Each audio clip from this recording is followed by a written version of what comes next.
Hi, and welcome to Vibin with, brought to you by Puzzle of Color. On this episode of Vibin with, we're talking with Steph Littlebird, an artist, writer, curator, and registered member of the Oregon Grand Ronde Confederate Tribes. Her vibrant imagery combines the traditional totem styles of her indigenous ancestors with contemporary illustration aesthetic. Her work frequently touches upon issues of contemporary tribal identity, cultural survivance, and responsible land stewardship.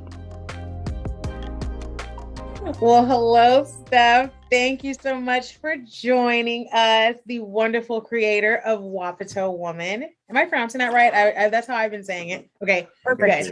My mom pronounced it WAP 2 other day. WAP 2, and I was like, what? Yeah. So yeah, thank you so much for taking the time to chat with us and give us a little bit more information about yourself and your art. Yeah, I'm honored to be chatting with y'all. I mean, when we met the first time, I thought, it'd be fun to just hang out. So this is a good opportunity. Exactly. Well, let her hear that. Yeah. So tell us, how did you get into, or actually give everybody a little background on yourself just as a whole, like your art, your bio. I am an indigenous artist. I grew up in Oregon, and that's where my tribe is also from. So I'm very lucky that I grew up near my ancestral homelands, like actually on them, and also near my tribe's reservation. So I'm lucky in that way because many natives don't necessarily grow up near their ancestral homeland. So I feel very lucky in that way. And so I grew up in a really small town. There was like 500 people in it. And I just knew that I had bigger dreams and like staying in that little town. And so I basically have been an artist since I can remember. And I have worked many jobs. My current profession is as a writer, as a tech writer, but I also write about the arts as well. But when I'm not doing that, I'm also working as a professional artist. And so I work many jobs at a time. And I went to art school when I was a bit younger, back in the early 2010s, and I've just been working ever since. And so, much of my work is also about my indigenous culture, about my identity as an indigenous person, as a two-spirit. And so anything that I can do where my culture is involved, that's what I love to make art about. But I'm also a designer, and so I do stuff outside of that, just as like a professional creative. So but I dabble in all kinds of things, and I love just creative projects generally. I know you say you do writer full-time and artist full-time. Is there like a preference which you could do if you could only do one, or if you only had to do one? Do you have what you would lead to? I mean, if I could be an artist full-time, that would be my preference. And I'm sort of on the precipice of that. It's just like, it's almost like one of those things where it's like you're scared. I feel scared to just be like, okay, I'm gonna do this without the safety net of a 40-hour work week, because being a creative is not as predictable as a 40-hour work week.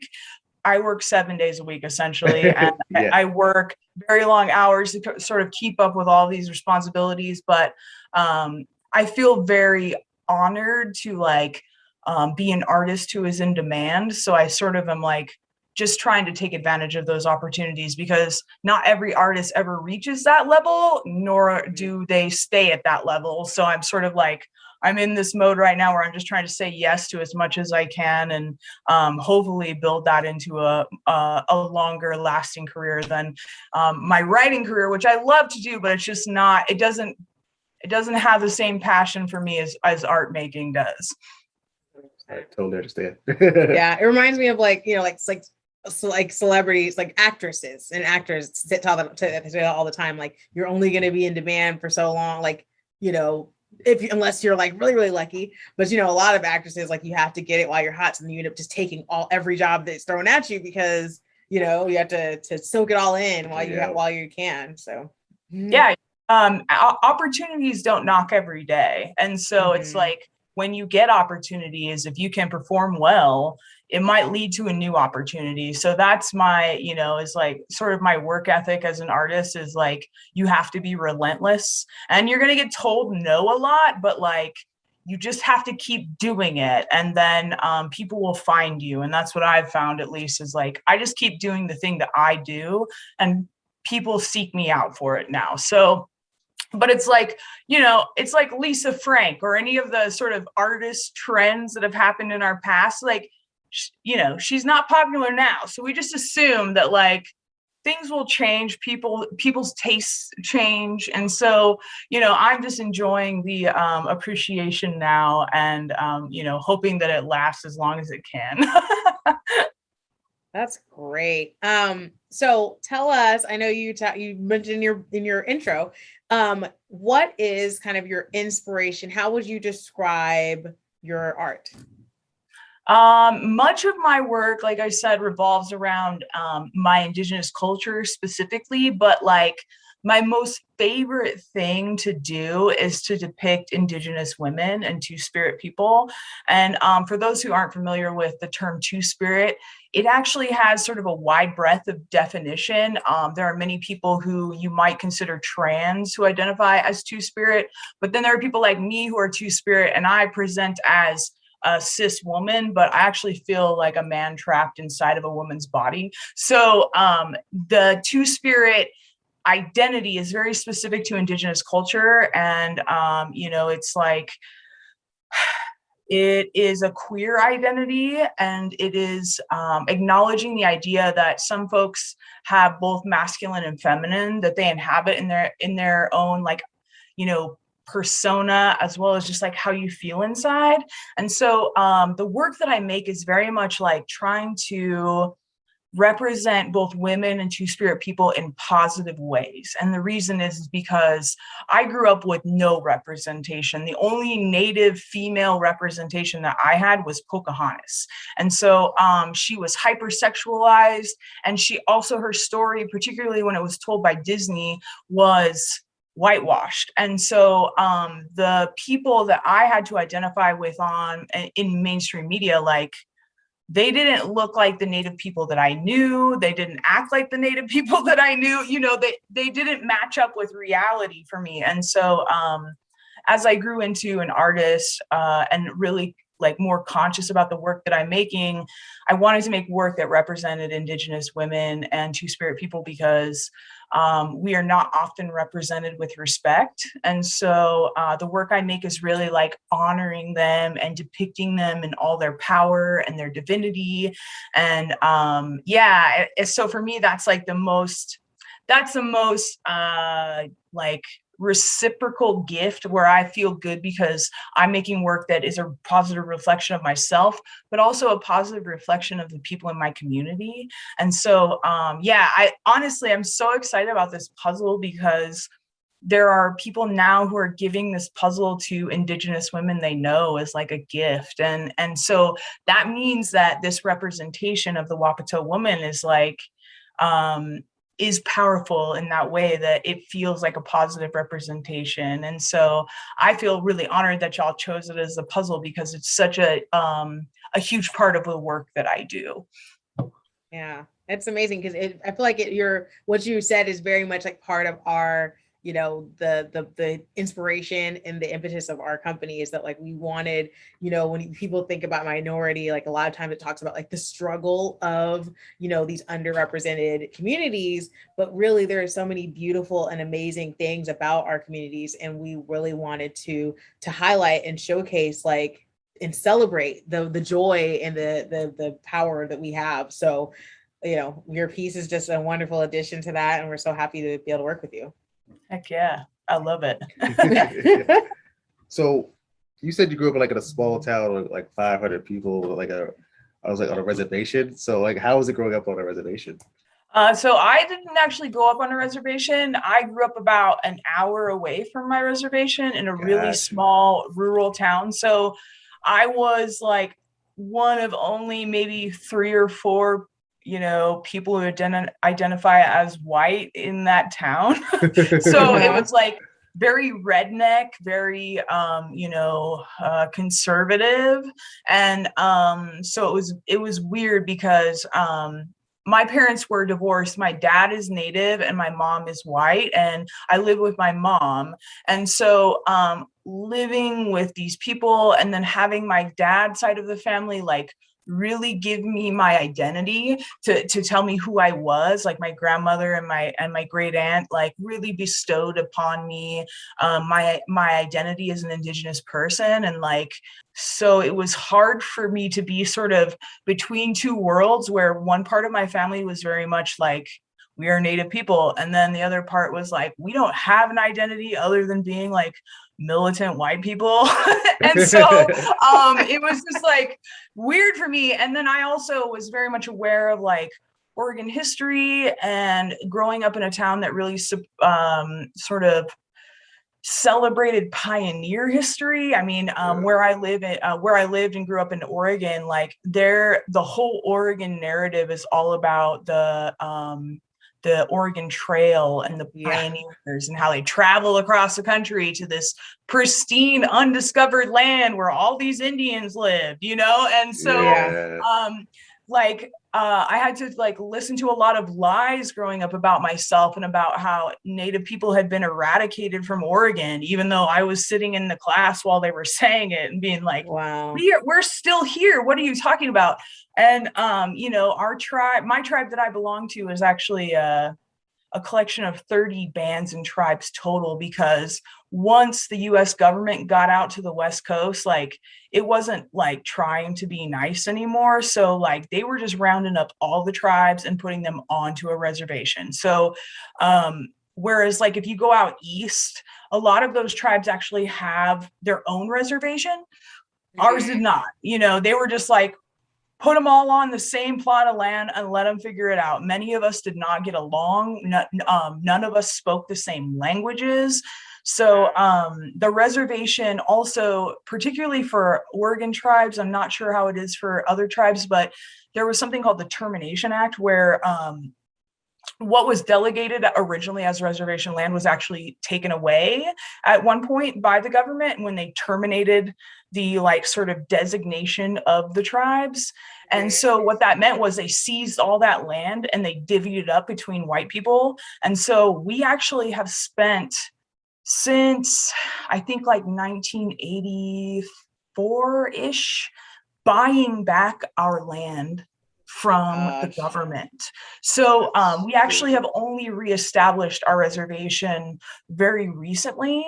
And so there aren't a lot of people who live on it because it's actually grown over that time. So like each year we try to like acquire more of it, but like it has to go through this huge long process with the government where nobody can even use the land for like 5 years because it has to be in trust. And so it's a very like complicated process to reclaim our reservation in Oregon. And so we just in the last like decade or two have gotten like tribal buildings that are legit and, like established like a legit infrastructure there. So yeah, it's unfortunate, but reservations are not necessarily where most people who are Indigenous live. It's only like 10% of us who actually do because of what happened during those times where that land got seized and then we had to pay them again for it. So, we're still working on it. It reminds me of like, with the slavery and like how people were put together from different tribes in Africa, and then they didn't even speak the same languages and were put together on this boat and brought over. I mean, it's just, a mess. At least. Yeah. I mean, but I mean, it is fortunate that you do, like you said, you have that we lived close to that land, and you do have like that story that you can tell as far as an understanding of your history. So that's a blessing in itself. Absolutely. Yeah. I feel lucky to be here to tell that story, Absolutely. Yeah. No, well, when you actually mentioned the Two-Spirit, I was like, it's so interesting because I know like, transgender is something that's a lot more commonly spoken about. I loved Pose that just finished. I was so sad that it's over because it was it's amazing show. So good. But that's something that like I'm like, I mean, I'm very cis female, but it's interesting to me, like just even like the idea of like two spirit, like of having like this male energy versus female energy, and like that concept. It's like there's so many things that like I've never had to think about, never, you know, that like, oh, you know, there is a such thing as masculine energy, like, and you have it, everybody has it in them, it's just more prevalent in one person, in some people.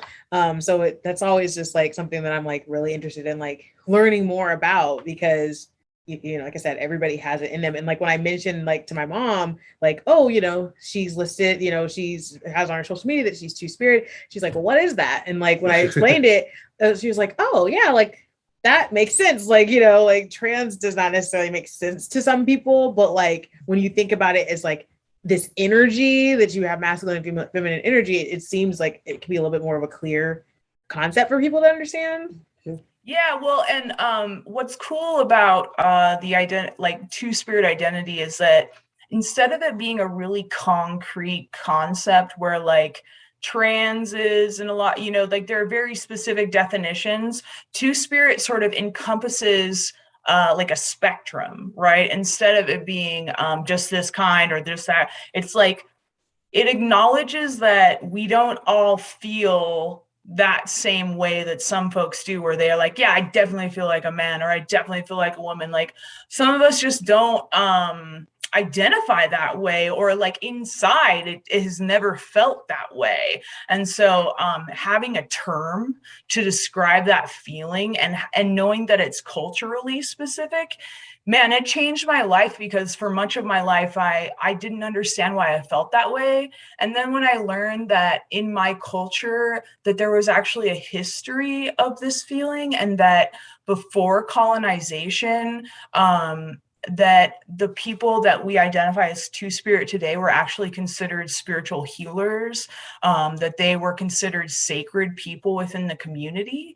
So that is an honor to carry that term as something that I identify with, and also like a big responsibility too, right? Because if you identify as two spirit and you recognize a spiritual aspect of it, you recognize that you have to be a leader and be someone who demonstrates like proper sort of respect and behavior in terms of culture, because we're looked at as spiritual people. And so I think that people look at me that way. And even though it's something that's very private to me, my work sort of has that vibe to it. And so I have to be very like careful, because I recognize that people see me that way, and that you know, the representation of indigenous women in positive ways is like part of that purpose, right? Is that that I'm bringing forth positive things into the world through my identity as a two spirit. So yeah, it's cool. I love it. I'm like, I feel it was like a huge relief to know that there was space outside of the colonial definitions for me, and it transformed my life in many ways. And people just don't realize that there is outside of like the predominant culture that erased everything else to get to this point, that all of these concepts exist prior, and they were just kind of erased, you know. And that if you go back in history, you find out that many cultures before they were colonized believed in third genders. I mean, in India, there's like, I don't even know, I feel like there's like 17 or something. There's a ton. So it's like, depending on where you go, the idea of gender is like so different than the binary male, female. And so just knowing that made my heart expand, you know. It made me feel like I belonged in this world, when for a long time I didn't think that I did. So yeah, I think that's the beauty of culture too, and being connected to yourself in that way, is that you can find more purpose in your life than what is prescribed to you by the TV or the government. I think that definitely is like, I mean, you know, that's when it comes to like the representation, like you don't necessarily even know something until you see it. Right. You know, like you just feel like you're alone. But when you see that like there is a long history of this, you know, and there are other people in the world that are like you, then that makes you feel like you belong, accepted. Yeah, definitely. So what are some of the like challenges you faced as an artist of color? Oh, well, being a Native person generally, we are expected to make certain types of work. We're sort of expected to talk about certain things. We're also expected to educate people constantly about ourselves and our history. And so, my first, like, growing up and being an artist and not having an artist community, I was sort of like, oh, I'm just making my work and I love my work. And then I went to art school and I was like one of only like a couple of POC in the school. And like the rest of them were, many of them were white trust fund babies. And so they were like 18 years old, had never had a job, went to college, couldn't show up to class on time. And then they would critique my work as an indigenous person. I went to college when I was like 28. So I had full-time jobs, I'd been living my life and decided I was going to go back to college. And interacting with people who had zero empathy, who have zero knowledge, because I'm sure that y'all know this, like people don't care about our history unless it's like a specific day or month of the year. And even then, they're not really trying to like get into it and really trying to understand like why that history is important. And it's because we keep repeating it over and over and over again. We keep oppressing people. And it's like, that's why the history is important. And so, yeah, anyway, working with people who are non-native in general, it can be very, can be emotionally laborious because you end up having to answer a lot of questions that are like you're starting at point A in terms of your knowledge about Native people. I actually like learned this statistic a couple of years ago that was like over half of the people in the US have never even met a Native person. And of those half of the US, how many of them do you think actually have a Native friend?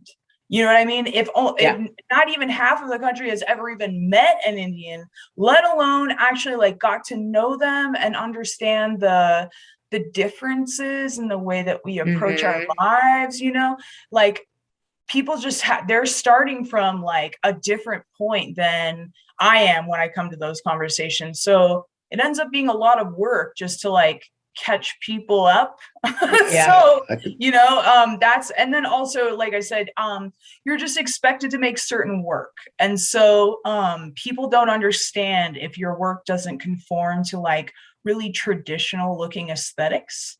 So I'm kind of novel in that like I use some of that traditional aesthetic in with my own and kind of like mix, but like if you don't make hand carved masks or hand beaded leather material objects, like people don't know what to do with you because you're an Indian. So you're supposed to make like handmade leather goods, like, know, like that's, or dream catchers. I don't know, so it's a lot of that sort of frustration about like preconceived stereotypes about what Native people do and what they make. So, but I also love that because I like to surprise people. And so it's always fun to like shock audiences with work and they're like, what, that's a Native person? Like, oh, well, it places us into a different context. And that a lot of that has to do with people just like seeing us in the past.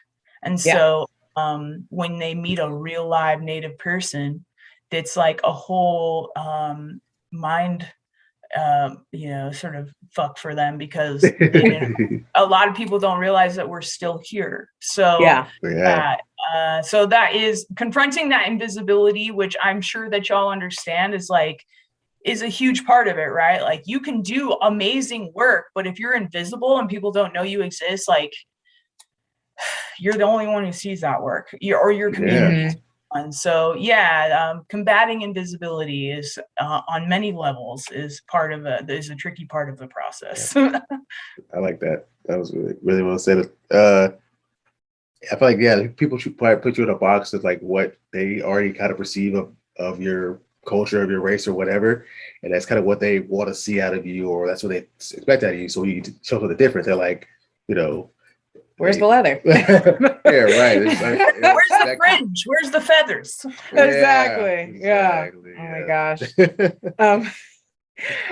gosh. So what do you like, what do you hope to accomplish with your art? Like, I mean, bringing out these new images that, changing the perspective. I am like, just honestly, the more opportunities that I can have to share honest and authentic depictions of indigenous culture with the world, then I'm all about it. I'm in the midst of working on my very first, I'm illustrating a children's book, and I'm working with an indigenous author. And the story is actually about how, if you're familiar with Native history, there was a time during the US occupation where they put a lot of Native children into schools. And this was the boarding school system. But in those schools, those children were abused, they were murdered. Many of them, it was like a house of assimilation, essentially. But they're very painful places that the survivors who live on today are still very traumatized by. And so this book is a children's book about the generational sort of impact on how Native American women keep their hair. And so it's this like really complicated sort of subject to touch upon for a child, but thinking about how you depict these things and tell that narrative in a way that a child can connect is like really interesting to me, because I feel like building empathy with people who don't have connection to Native people, like that's a huge step towards that. Like what we're talking about is like that gap in knowledge is like, one, we just need them to know that we exist, and that also we've been through some crazy shit. So, and like how we tell that story to our own descendants as well as non-Native children who are reading these books is a really complicated sort of process to think about visually, but it's very fun and it's so rewarding because I know that those stories are being passed down, and there's also parts of that story that are like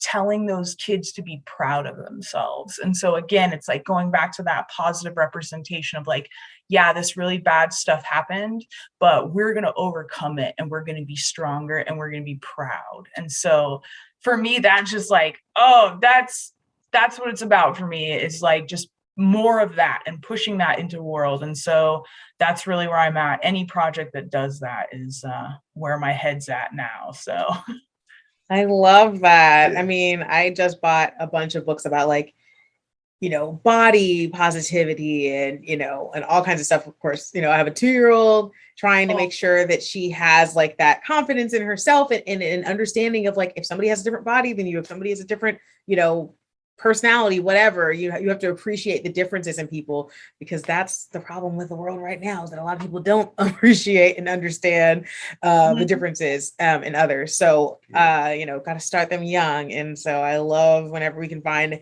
books that start them young so that they can grow up and have empathy as adults. Yeah, there's actually there was a book that I looked at. Let me see, I actually have it right here. I have a book that I looked at in preparation for mine that's called Hair Love. Oh yeah. And it's all about like this dad teaching her how to do her hair, and like it's so cute and like positive, representation of Black hair, and like I just like those kind of things are so inspirational to me, because it's like you see other folks who are confronting these same issues and how they're approaching it, and it's like, yeah, this is good work, because we need our next generations to be stronger and to be able to think more critically about the bullshit that we're fed, Yeah. So getting to the puzzle, tell us about Wapato Woman. I know you've kind of talked about your overall inspiration, but give us some specifics about how this came to be. Yeah, so Wapato Woman is like a depiction of a traditional Calipoyan woman, and the Calipoyan people, specifically the tribe that I'm from. There are many bands of the Calipoyan, but I am from the Willamette Valley, which is where Portland is. And so that there's a river that cuts through the center of Portland, and that's sort of like the central area for many tribal people, and where we sort of came and gathered, and where we caught fish and hunted for other types of food. So Wapato is actually a traditional food, and our like main hub that we stayed in, our tribe was called Wapato Lake, and it's just slightly west of Portland, but it was this lake where each year it would be completely filled with Wapato. And Wapato, I think the translation of the name is like the scientific name is like water potato, which is hilarious. But basically it was like a vegetable that grew right on the outside of a lake. And so it was like it looked like a I'm trying to think of like a turnip or something, like a round bulb, and we would take those and we would roast them. And so the Wapato is like a plant that is central to our food lifeways, like how we survived each day. But then also it's just this beautiful plant that has these very specific leaves. And so, you'll see the leaves cross in front of her body, and that's the Wapato. But then also she has 2 bluebirds on her forehead, and some of the other food that we would consume would be the scrub jays, and those are bluebirds. And so though both of those are traditional foods, but also like these living objects that were central to our culture. And so the image is very much like respect to those traditional lifeways that were lost through colonization, and that our tribe is working to reestablish and teach to the next generation. And so I feel, it's like representing the females who a lot of the times are the ones who would also harvest the Wapato. And so it's just like a multi-layered, very specific representation of an indigenous woman that most people would not see, because the Pacific Northwest does not get a lot of representation in Native culture. It's interesting because there's a lot of us, but we're actually not the most like represented of the indigenous groups in the US. And so for me to make this, there are only a few people in this world who can read those codes, right, and know what they mean to them, because they're from our culture. And for everybody else, it's a beautiful image, but for very specific people, it relates to them on a very deep level, and reminds them of their ancestry. And so that's what I love about the image, is that it's beautiful, and but also at the same time it has these little visual codes that let the indigenous viewer know, particularly if they're from my region, what they're looking at, And so, again, going back to that positive representation of indigenous people, and just really like wanting to make something that's uniquely made for us. Absolutely. I love that. Right. Yeah, we're in Texas, so we've got Oklahoma, and there's a lot of I have a cousin that has Native American roots, and then I've got a friend that lives in Denver. So it's there's all these different tribes and all these different different cultures that come with that. So it's always interesting to hear the different stories that you have. So when you received your puzzle, how did it feel to like see your art as a puzzle? Was it like exciting? It's unreal, especially when people tag me and they're putting it together, and just to see it in real life and the tangibility of the pieces is like, it's really weird. It's like, whoa, like you don't believe it. You're like, oh yeah, supposedly there's a puzzle that's gonna happen, but it's like it doesn't feel real until you actually have it.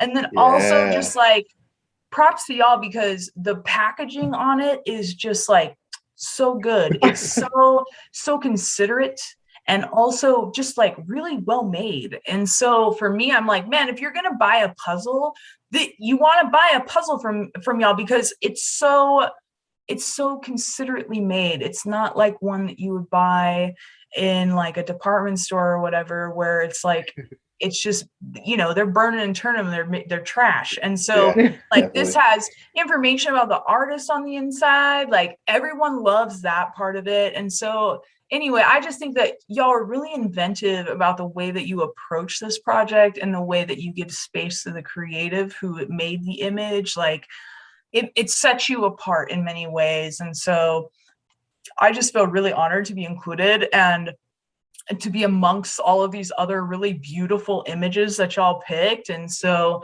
honestly, it feels unreal. It's so cool. Yeah. I have it in my living room and I look at it every day and I'm just like, wow, I can't believe that it actually exists. So Thank you. That's Thank you. exciting. I Right. mean, it's great to hear like the artist feedback and like Definitely. We the appreciate excitement in their voices. Yeah. It's exciting for us too. Yeah, we're happy. Like people allow us. Like we first started, we were very nervous about like even talking to artists because we were like, who's gonna want to like accept what we're offering or how or think it's a good idea. Like if people even care about puzzles and stuff like that. Uncertainty of the whole thing. But when we talked to the artists, they were like all pretty much on board. They were super excited about it, and then like actually getting to release the puzzles. That's where it really got the excitement going and seeing all the like I said, the photos from the people who post it and how they talk about the detail level, get the detailed reviews about it or whatever, or just to show the images in different ways. It's been really cool, and we hope they all tagged you and everything because we wanted to get you guys to shine. Yeah. No, it's been great. I've had a lot of people who have tagged me that like I know because I follow them because they're a native artist, and then like someone in their life that I don't know will find this puzzle and give it to them.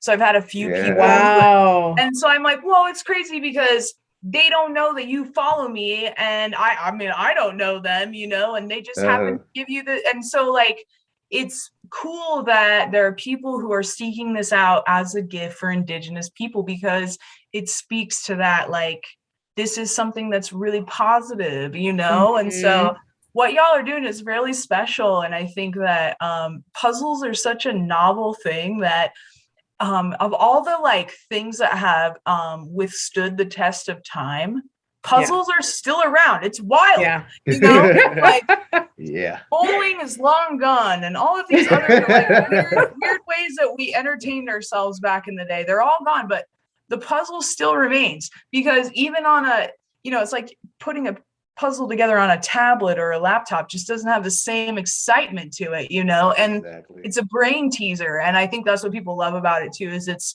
something that really does engage your brain. And so, I think it's a fantastic idea. And I just love that it's been a success for you guys because it is one of those things where it has the staying power. So it's great. Awesome. Thank you. Well, you are our first artist outside of our own, cultural background. So we're really excited and so grateful that you allowed us to use your piece and to learn more about your culture, because that's something that we're excited to, as we are venturing into other people of color, to be able to learn and share about those different cultures as well. And again, celebrate and uplift and appreciate them.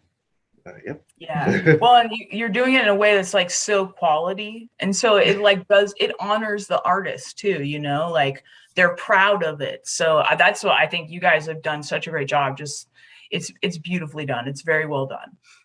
Thank you. Thank you. So our series is called Vibin with, and that's because we like to, when we do our puzzles, we like to listen to music in the background. Focus on the puzzle, we listen to music. So we kind of want to get the vibe of the artist and of the puzzle or of the image itself. So what's kind of like music that influences you or inspires you? Oh man, I just like trying to think of all the people that I could say at this exact moment. so hard because I'm very like music is integral to my work, and so making I just can focus better with music on. And so, and like set the mood, it's like you get into, Yeah. like you said, you're vibing. It's like the vibe is important when you're making work. So Yeah. there are a few different people that I listen to sort of like obsessively. Right now in particular, the first one off the top of my list is the Budos band. And they are just like, it's all instrumental, but it's like, if you were going to narrate a really badass movie with like just really dope ass instrumental music, the Budos band is it. And like when I play that music, I feel like I'm in a movie. It feels like I'm in some like, out in the middle of the desert driving in a, convertible. I don't even know. It just makes me feel like a badass listening to it. And because That's cool. it doesn't have lyrics in it, like I don't get distracted. I can just listen to the music and like work and feel focused on, whatever I'm doing at the moment. And then I was going to say, it's so hard. I'm like, there's another artist who is an indigenous, person, but I think he's actually passed away now, but his name is Link Ray, and he's one of the like greatest guitarists of all times. Many people don't know that he was an indigenous man, but he also a lot of instrumental music where it was just him playing a guitar and it just sounded like badass all the time, just like really good guitar music. And so I love guitar music so much. And then a contemporary native group that I listen to is called the Snotty Nose Res Kids. And they're from Canada, but they make music that like, it references like native pop culture. And so it's so fun to listen to them because you hear references to your own life in it, and so it's all kinds of music, but I really love just like really evocative, good guitar sounds and just like being able to jam out. And so I was just listening to Jimi Hendrix the other day. Man, it's like, anyone who's good at guitar, I'm all about just listening to that kind of music. So yeah, I mean, gotta love a guitar. Like Prince, like the Jimi Hendrix. Yeah, those guys. Lenny Kravitz. Oh yeah. Oh, you gave us some great options to have a real rockin' guitar heavy playlist. I mean, I'm excited. So we create playlists for all of our pieces. So that definitely all that will be included on there. I'm all enjoy. I hope you like it. So, is there anything that you want to plug? Any projects coming up soon? I do have.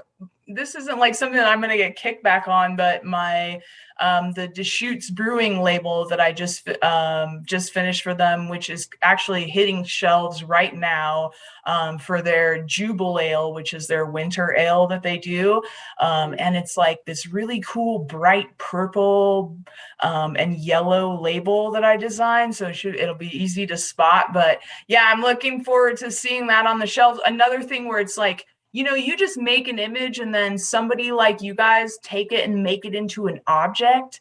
And it's just like, it's so mind blowing to see that transformation. And so I'm looking forward to seeing my art on a beer can. I'm like, yeah. Do you drink I'm beer? so small town. That's what I'm looking forward to. So anyway, that's the only thing that I've got coming up right now, other than, I'm just working away on many projects. I'm very excited about the book that I'm going to help illustrate for Carol Lindstrom, who last year she released a book for children called We Are Water Protectors, and it's about the water protector movement for children. And so this is her next book, and so I'm just stoked to be helping this woman who makes these amazing things make a book for her that she can tell her story with. So mainly projects for other people that are coming up, but I'm very excited about them. That's you gotta do those. Right. Keep us in the know, and we can definitely share with all the people who are big fans of yours already through the puzzle and other venues. Well, thank you so much for joining us. Let everybody know, like, where can we follow you, find you, Instagram, website, share. Oh yeah. My Instagram is usually the best place to keep up with me. That's where I sort of post my regular work or my process when I'm doing different projects. Art Nerd Forever is my handle, all spelled out, no numbers in there. And then my website is stephlittlebird.com. But yeah, find me on Instagram. That's usually the best place to track me down. You're on TikTok a lot too, though. Oh yeah, I just started on TikTok. I'm not as big on TikTok as I am on Instagram. I'm working on it. Yeah, but I'm Steph Littlebird on TikTok. Awesome. Thank you so much for taking the time out of your evening to meet with us, and we cannot wait to see more from you. Thank you for joining us for an episode of Vibin with. Be sure to purchase a puzzle by this talented artist at puzzlesofcolor.com. You can also listen to a curated playlist of music to pair with this artist's puzzle on Spotify. Just search for Puzzles of Color.